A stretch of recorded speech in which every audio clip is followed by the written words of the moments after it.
Assalamualaikum, nama saya Hasna binti Muhammad. Saya seorang ibu tunggal berusia 54 tahun dan saya pengidap penyakit kanser payudara. 我的名字叫李继英，我今年56岁，我目前是 OKU， 我是没有做工的。 Nama saya Muhammad Azam bin Nur Hashim, berumur 33 tahun.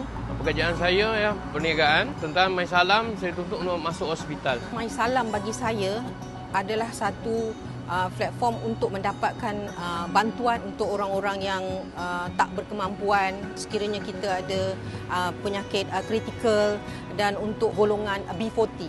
有一个印度人，他就跟我讲，填那个阿拉那个缝可以拿到8000块，那我就刚刚好，我就拿做了，我就刚刚好全部拿好了，我就出去，他是在门口的。 Dia terangkan pada saya dan dia tolong buat semakan sama ada saya layak atau tidak penerima BXS. Kalau kita berumur 18 tahun hingga 65 tahun, kita layak. Tak perlu pendaftaran ke apa-apa. Cukup mudah.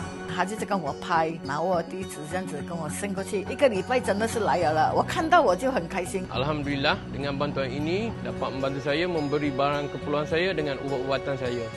Alhamdulillah lah. Terima kasih My Salam. 谢谢麦萨拉，他们很帮助我。